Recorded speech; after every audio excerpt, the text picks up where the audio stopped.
Kabajamtoota daawwattoota TV Oromiyaa magaalaa Torontoodaa akkam jirtan baga nagaan eegdan isin jechaadha. Qophii guyyaa har'aatiif qabnu jalatti keessummaa cimaa qabannee dhiyaannee jirra. Hagamayyitti akka waliin turtan obsoo isin gaafachaadha. Keessummaan guyyaa har'aatiif qabannee dhiyaanne obbo Abbaa Caalaa Lataadha. Miseensa Shanee Gumii Adda Bilisummaa Oromootii fi Shanee Gumii Adda Bilisummaa Oromoo keessatti itti gaafatamaa dantaa siyaasaatii fi jaarmayaati. Obbo Abbaa Caalaa Lataadha. Afeerraa TV'n Oromiyaa si dhiyeesse kana ulfeessite arraantana. Marii waliin goonuu fi gaaffilee isin gaafannuuf deebisuudhaaf nu hayyamuu keessaniif. Galata guddaa maqaa TV Oromiyaatii fi akkasumatti daawwattoota isaatiin isin galchuu feenaa galatoom isin jenna. Isinis galata qabdanii galatoomaan isiniin jira. Galatoom irra deebi'ee Abbaa Caalaa Lataadha. Abbaa Caalaa yeroo dheeraa qabsoo tana keessatti dabarsuun keessanii uummanni Oromoo hundinuu ni beeka. Mee yaadannummaa fi ifa qabsoo tanatti dabalamtanii yeroon hagam takkaa baroota meeqa geessan? Ani beekta qabsoo kana eegan itti seene waggaa meeqa jedheellee herregeen beeku maaliif kaleessaaf eeggatanii fi harri tokkuma anaa fi qabsoo kana keessatti ammoo akkan ilaalutti dirqama dhaabaa fuudhee socho'uudhaanii fi isa sana duraa jechuu kooti. Isa sana duraa utuun kaasinii akka nam tokkootti waan Oromummaa namatti dhaga'amuudhaan wanni hojiin hojjennu utuun ta'in akka dhaabaatti ijaaramee dhaaba jalatti sochii jalqabuun kiyya akka kan warra Farajjii kanatti 1970 afurirraa ta'a jechuudha. Afurirraa ta'ee sirnaan immoo akkaataa itti hojiin hojjetamuu fi dirqamii kan itti kenname yookaan natti kenname akka nam tokkootti kan natti kenname yeroo dhaabichi gadi bu'uureeffamee koreen qindeessituu waaltaa ijaaramee jedhu editorial boardiin yeroo ijaaramee bara sana keessatu miseensa editorial boardii ta'ee kan dirqama dhaabaaf kennuu danda'e. Kuni akkuma sila siin jedhanii hamma kanaan dhaaba kanaa fi wanni kana keessa herreguu isaa seenne si takkaas hin herregne garuu kun fudhattee nuun gaddee akkasii jechuudha. Asiin warri daawwattoonni herregaasi. Bareedaadha. Amma bara 39 ol jirra jechaadha. Bara 39ffaa keessa jirra. Bara 1974 irraa hanga ammaatti jechaadha. Abbaa Caalaa bara dheeraa keessa turtan kana gaafa manaa baatanii hawwii fi abdiin adeemsa qabsoo kanarratti qabaachaa turtanii maal fakkaata ture? Wanni isin mul'ate ture gaafa dura qabsoo sanatti seentan?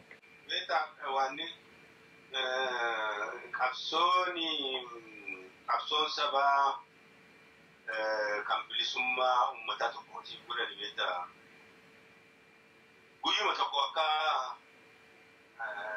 aksidentii wayii tokko kan namatti buutu miti. Guyyaa tokkottis dhimbuun akka dhimmuu beektaa roobii yeroo manatti dhimmee roobu dhimmuun suni immediately dhufee hin dhimmisu. Suuta jedheeti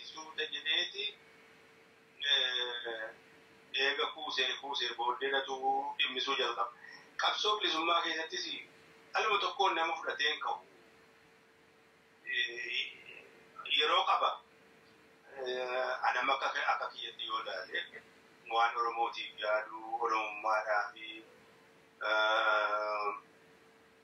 maaliif Oromoon akkas ta'a jedhee aariin natti buluun yeroon isaa dheeraadha. Yeroo duraati turirraa keessattuu amma fakkeenyaaf sitti himuudhaaf jira. Ani amma yeroon barataa ture yeroon elementarii baradhu irraa ka'ee تكوني على الدبيت أنا بتجا نشومه كتيرم تقولوا بولجا كونيا كلمي كرا ماكينا وفتيهم مسادين ديما ولي ديما نانو أني galgalati lafanti don de sura don galgal sura da ke dufe makina bada bela ka te ta so tikale na ni ana ani afana marati ne ta sunna afana ingilizi de ma nujja jibban sini fi fini afani oromoti kam kunde da ti turi turara itu kana fi kapsob li summa fi sentim buya kasiti buya la buya kasito ko ka accidenti o ani wani to ko natti boye yitunda le suuta sikesa guddata de me chora ke ti fi kama ke kana kalbi ke nyaata de me to tumarati atu isa ke to farbita nama ko masihi muda fi number na kasing goda university kita wajino jedda jitina kasing goda wanjire nyaki yati ti woye su yada tu mane dumasa da ke tani anu matanki ya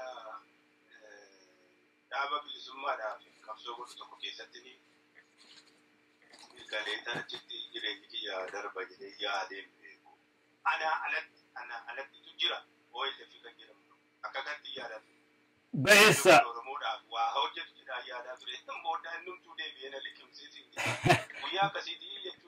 يا اوكي بيسا ناموس لفدوغا اكاتا اتسيني حل اتسيني ادا ادا كان كيسانيس غافا سنت دغامي را دغمتي جولو ما راك سنت دغامي لو سني جرتا كانوا ايفا بيفا جارماتين كبسو بلسما اوروموتي مكمغتني سنتن رايغلي jalqaba irraa jechuu kiyya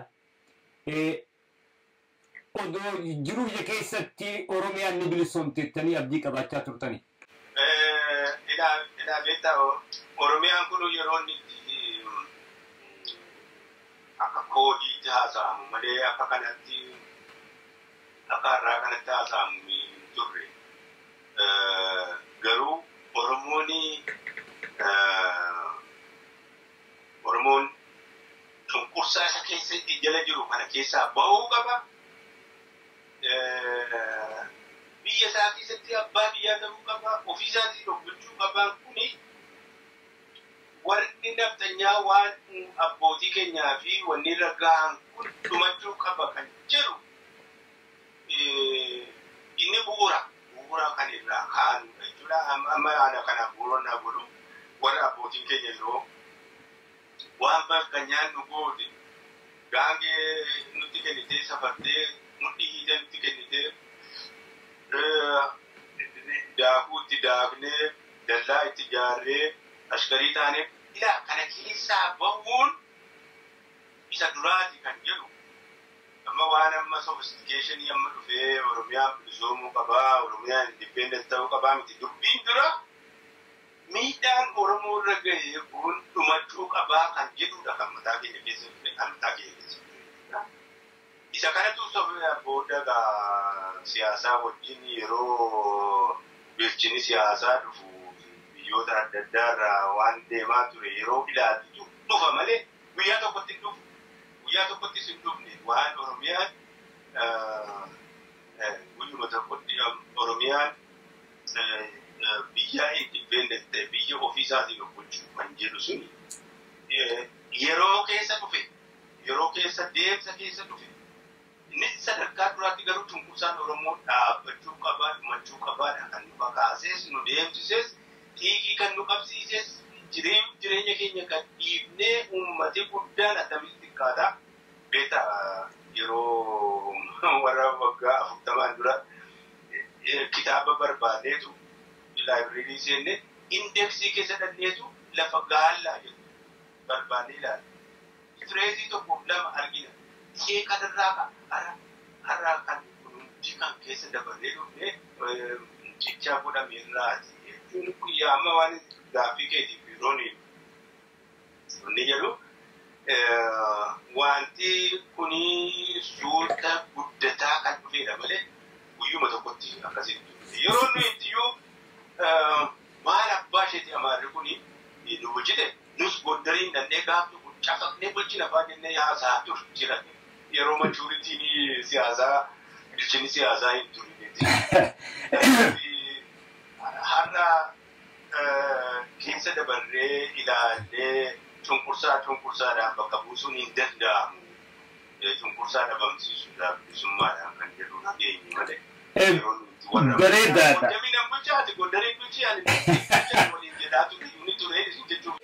Jalqabarraa akkuma nu himtanitti sadarkaa hoogganaallee ta'uu baattanii pireesii keessa turtan. Warri pireesii keessa jiru maxxansaalee jaarmaatii fi dhaabbilee jaarmaa waan rakkuuf jecha.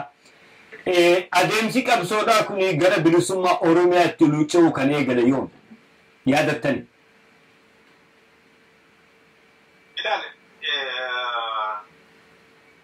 Gaafuma jalqabnuuni Oromoon ofii isaatiin of ijaaruu qabaa, ofiin ijaaramuu qabaa, biyya qabaa, biyya isaa sana irratti immoo abbaa biyyaa ta'uu qabaa waan gaaffii qabu miti. Guyyaa akkasii jechuun dandeessu. Jalqabuma irraayyuu ture jechuudha. Itoophiyummaa keessatti yookaan maal keessatti osoo hin ta'in Oromoon gara Oromummaa isaatiin ijaaramuudhatu qaba. Biyya qabammoo biyya isaa sana irratti immoo isa abbaa biyyaa ta'uu qabaa. Jalqabaarraa guyyaa akkasii jechuun dandeessu. Bareeda.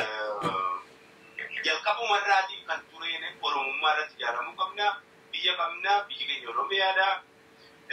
Isa kanarraa kanaaf qabsoo godhuu qabna. Qabsoo bilisummaa sabaa gaggeessuu qabnaan kan jalqabaati. Har'a guyyaa akkasii jechuun dandeessu. Kanan ta'ee waan dhaaba kan biraa fa'aa taana ture jechuudha bilisummaa Oromoo. Fayyaadehaa maaliif bara 1974tti seentanii bara 1976tti addi bilisummaa Oromoodhaa sagantaa siyaasaa bifa jaarmayaatiin kan bilisummaadhaa baafatee waan jirurraa kaaneeti. Bara 76 sanitti bilisummaa Oromiyaatiif kan jiru wanni cabee as beeta kan turre jechaadha.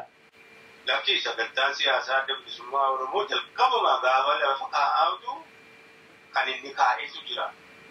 Gaafa guutinamee lafa kaa'ame mirga hiree murteeffannaa uummata Oromoo mirkaneessuu kunis immoo biyya walaba Oromiyaa ijaaruu kan jedhudha. Gaafni guutinee suni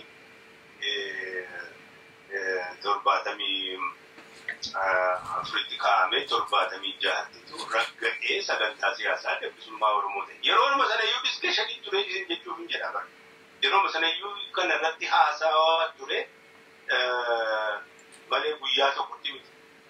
Yeroo piroosesii keessa kan inni dhufe gaaf sagantaa siyaasaa adda bilisummaa Oromoo kan 76 ragga'e akeeka siyaasaa kan jedhu yoo dhattee dubbifte kan inni jedhu uummati Oromoo qabsoo isaa geggeessee mirga hiree murteeffannaa isaati.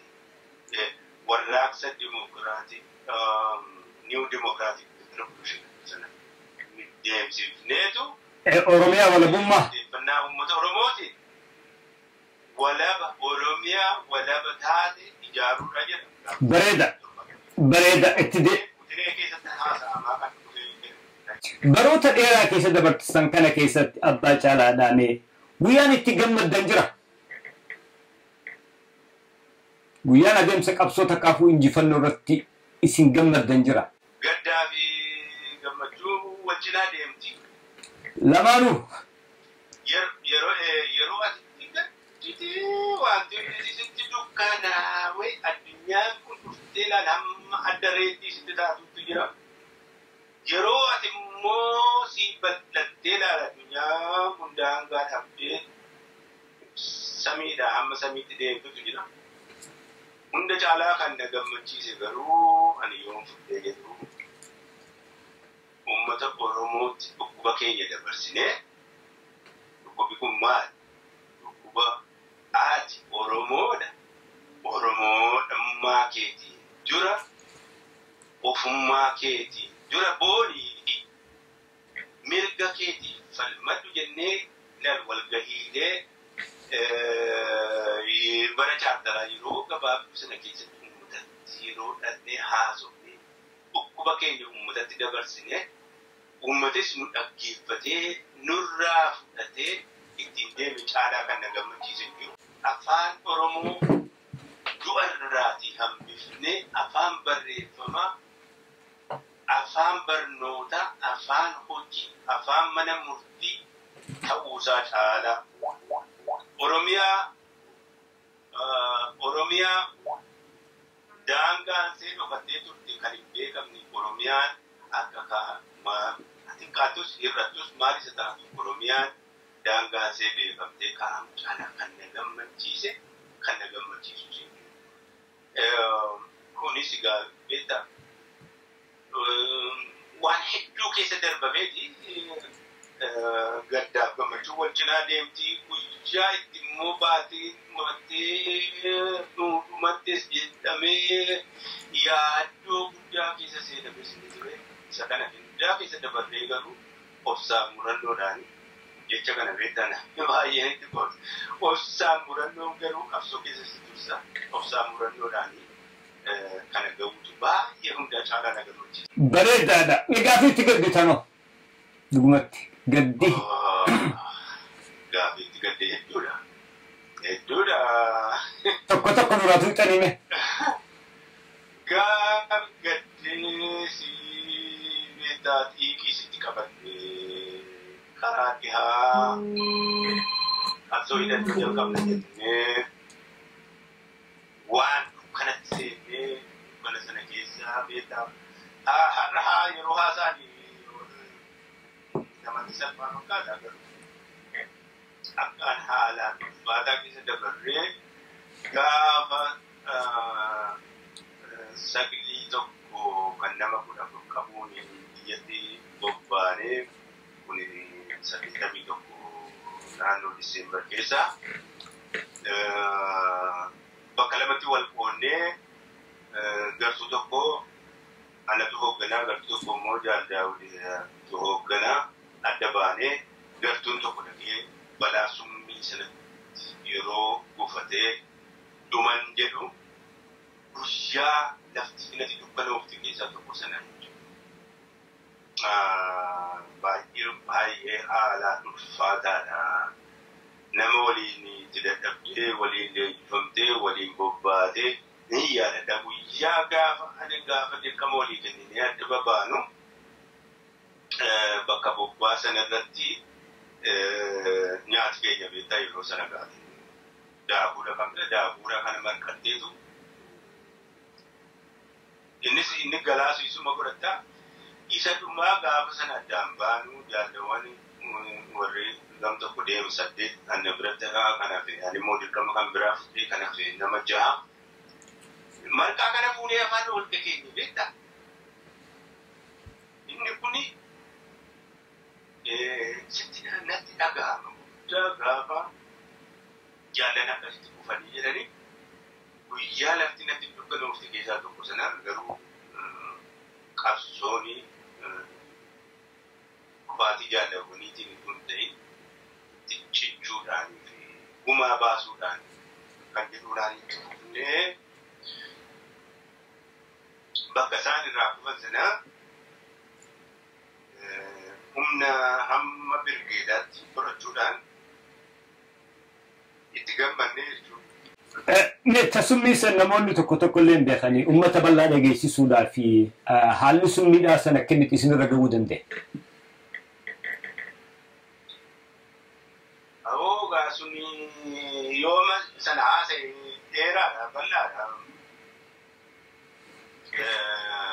Beektaa karaa aadaa sana yeroo qabsoo jalqabuudhaaf qabsoo hidhannoo jalqabuuf jennu eega dargiin of ijaaree hamma sadarkaa gandaa waan hundaa diriirfatee qotee bulaanis beektaa dargiinitu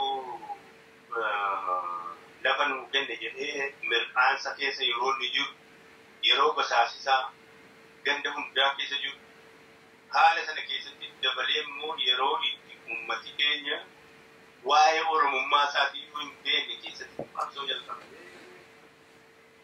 jalqabne sana keessatti gaafii sadarkaa duraatti nama amansiifachuu danda'anii barsiifachuu qawwee dhukaasiniin duratti qawwee dhukaasuun duratti uummata ijaaruu kan jedhudha. Akeeki keenya uummata ijaarree hiriirfachuu kan jedhudhaani akkasitti naannoo Gidaamii kan jedhamu tokkotti bobba'ee anatuyyuu humna sana naannoo sanatti bobbaasee fuudhee bobba'ee waliin namoota naannoo jiranitti nama erginee karaa namaatiin nama dubbisnee maal jennu namticha naannoo sanatti beekamaa kan ta'e Dirribaa Moggaa jedhamu tokkotti nama erginee inni dubbee waliin haasofnee maal jedhee humni keenya xiqqaa ta'uu arguurraatiti namchi kun maal godha nu galee dargii wajjin hojjechuu jalqabee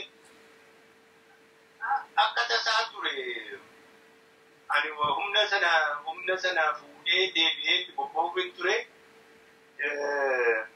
dhukkubsadhee hafee humni kan biraatu ijoollee kan biraatu miseensota kan biraa fuudhanii deemanii inni garuu maal godhe namtichi kun humna keenya deebi'ee bobba'ee isa qunnamuu dhaqee humna waraana dargiitti waamsisee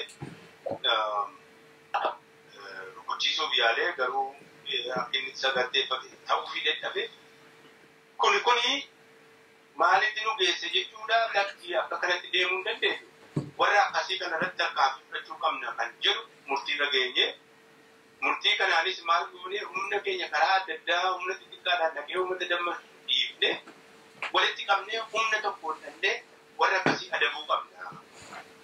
Sochii keenyas immoo garaacha biyyaa keessaatiin biyya keessatti socho'uu qabna kan jedhuudhaanitu of duubatti deebi'ee of ijaarree yeroo sana naannoo sanatti gaatii akka sagalee tokkootti kan ijaaramnee jirru. Okay. Baay'ee nama gaddisiisa dhugumattuu mee baroota dheeraa irraas dabartan kana keessatti hoggaa ilaaltan gaafa eegaltanii fi haala keessa turtanii fi haala arra keessa jirru walitti qabsee hoggaa ilaaltu qabsoon bilisummaa Oromoodhaa irraan tana sadarkaa akkamirra jirteettanii yaadda takkaafuu amantan. Bar qabsoonni guddaan durdumate amma garri bu'uurri buufamee bu'uurri kaa'ameera. Bu'uurri kun immoo kan hin sochooneedha, kan hin diigamneedha, kan bakkaan kaaneedha. Bu'uurri sanarratti ijaarree xumuruu duwwaan nuuf malee rakkoon guddaan isa durii sana rakkoo guddaan nama tokko amansiiftee nama tokko ati godhumee akkana Oromoon miidhame Oromoon akkasii yeroo dhiyettee amansiisuu yeroo baay'ee rakkisaa keessa dabarre sundumate har'a Oromummaan barsiifnu Oromoodha namaan hin jennu Oromummaa keetiin mirga keetiin falmadhu jennaan Oromiyaan barsiifnu Oromiyaan afaan Oromoo qubeedhaan barreeffamaa hin barsiifnu hojii irra guddaa xumurameera. Hojii irra guddaa xumuramee har'a galmaan gahuudhaa fi sochii walitti qindaa'e ibsutu waan nu hame malee hojii irra guddaa xumurameera. Kanaaf isa durii kanarraa walumatti fakkeessuu hin dandeessu. Yeroo itti bari Fayyisaa Amaarticha jedhamu ture. Fayyisaan Amaar Islaama waan hin taane Oromummaan amantii adda addaa akka inni qabuu fi sabummaadha malee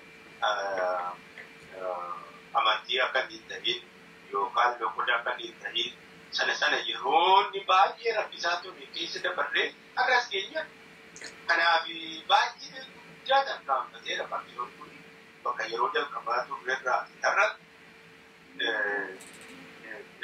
wanneen guddaan xumurameera.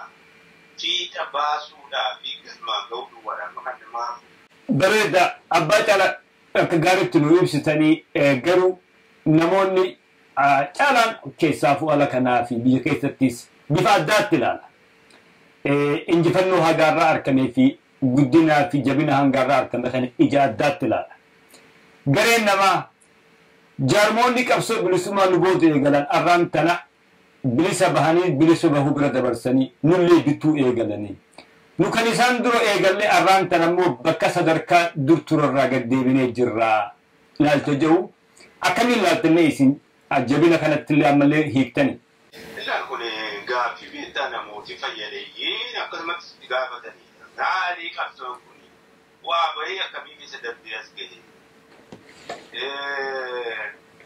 Oromoo irratti bara Minilikirraa mana Minilikirraa ka'ee duula qalbii isaa dhabamsiisu deemaa ture hundaa keessaati. Oromoo dandamachiisanii Oromoo ijaaranii qabsoo kanaaf beeksisu, qabsoo kanaaf isa hiriirsu, itii fi ilaalbeettaa namni kan ilaalu. Amma sochii warra TPLF godhan, sochii warra Eertiraa godhan, sochii kanaan wal bira qaba. Nuun sanaa miti nuyi seenaa nuyi uummati kun keessa darbirraa kaanee qabsoon kun dheeraadha gabaabaadha jechuu dandeenya malee fakkiima warra kaan biraa wajjin wal bira qabuu hin dandeenye. Eenyu kan akka Oromootti ol qalbiidhaan miidhame, eenyu akka Oromootti eenyummaan isaa akka dhabamu kan irratti hojjetame, eenyu mee yoo ilaalle jedhu. Kana hundumaa, danqaa hundumaa, daangaa hundumaa, cancala hundumaa cabsee Oromoon kana keessaa bahee of ijaaree akka sabaatti ijaaramee qabsoo godhuunsaa kun waan ajaa'ibaa mata jabaa ta'uu isaati malee. Beektaa amma warri Tigrootaa 1973 meeqarraa ka'aniiti wanni jajjan. Isaaniif beektaa ati Tigraay jedhanii barsiisuun isaaniif hin turre. Isaan kan isaaniitti deemaa turan Amaara sirna Amaaraatu sin miidhe, Shawaatu sin miidhe, Duwwaan ammatti dhuma sana barsiisu malee ati immoo garuu baruma sana yeroo qabsoo jalqabu Oromoo ati Oromoo. Lakkiyaan Oromoo miti yaani qottu. Lakkiyaan Oromoo miti yaani Shawaa. Lakkiyaan Oromoo miti Wallagga. Kanaan ture bara. Kana hundaa keessa darbuudhaaf qalbii Oromoo waggaa 100 ol miidhame cabsinee deebisnee Oromummaa isaa keessatti akka hanni ofii isaatiin of amanee namummaa isaatiin qabsoo godhuudhaaf beektaa dura jiru ofii keetti irratti amantii qabaachuu qabu. Yoo ofii keetti amantii qabaanne qabsoo gochuu hin dandeessu. Sana gochuun yeroo hammam akka fixe beekuu barbaachisa. Warri amma Oromoon akkasiiti. Sana biratti dabalee immoo diinni qabsoo kanaa meeqa? Dachaa meeqa bira qabsoo kanaa? Dabaleeti immoo Oromoon bishaan barmeelaati. Kanaaf yeroo baay'ee fakkeenya kanaan bishaan barmeelatti danfistee wanni godhuudhaa fi burqaa irraa baasuudhaa fi bishaan wanni xaasaa xiqqootti danfisuun kamtu irra guddaa humna fudhata. Isa barmeelaa sana uummati Oromoo uummata guddaa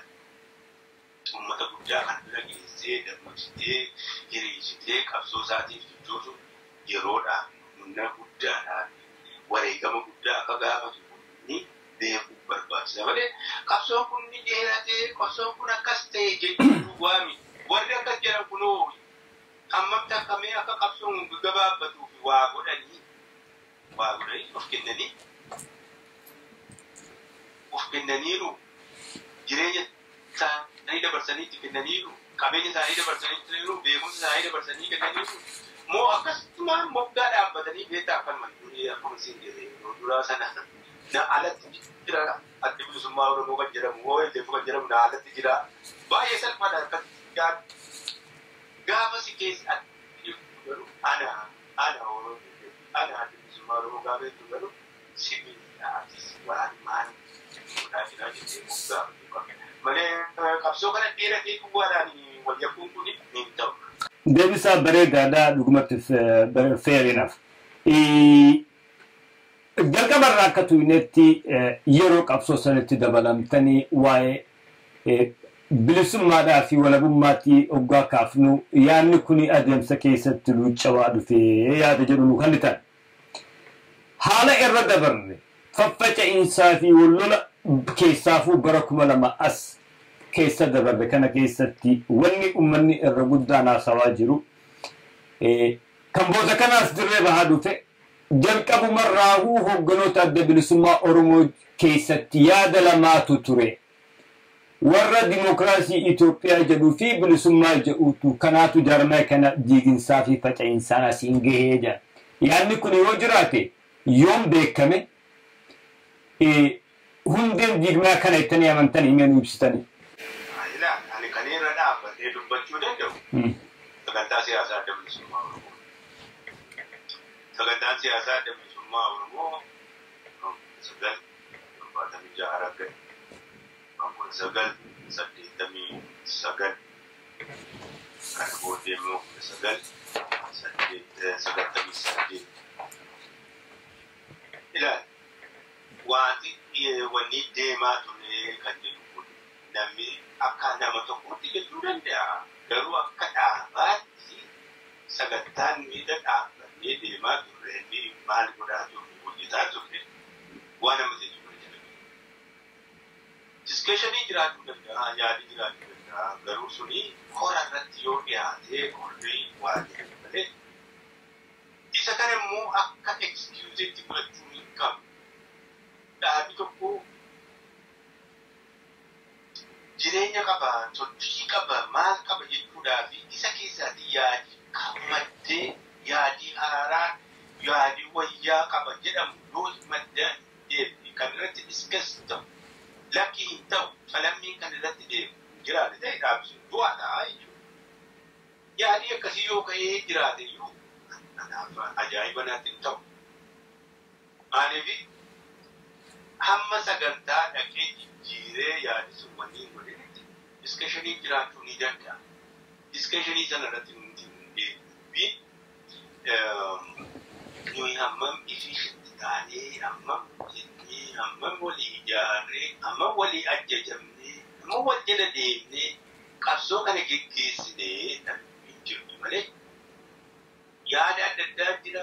Sanaaftuu takaalamne takaalamne ifaan jedhaa. Maaltu nu hidhee maaliif socho'uu dadhabnee nuti walii keenya ijaaruu dadhabnee jedhamu waan adda addaa kana keessatti dhufa waan ta'eef ani akka sanatti ilaalu. Har'allee yoo ta'e ani waan itti amanee qabu. Waan itti amane sana oofii bakkaan ga'uudhaaf tattaafadha malee excuse kan biraa ilaalu. Waan kun ta'eefiin sana ta'e waan sun ta'eefiin kana ta'eetu isa kana excuse kan biraa barbaadu hin qabu. Yoo yaadni sun akkasii dhufe ati diskeshinitti battee tooramii adda addaatu jira. Tooramii adda addaa irratti rukuttee murtii irra geessa malee excuse yeroo hundumaa kana jettee haasa'uun suni hojii silaa ammoo hojjechuu dandeessutu of hanqistaa jechuudha. Ana akkasitti ilaala.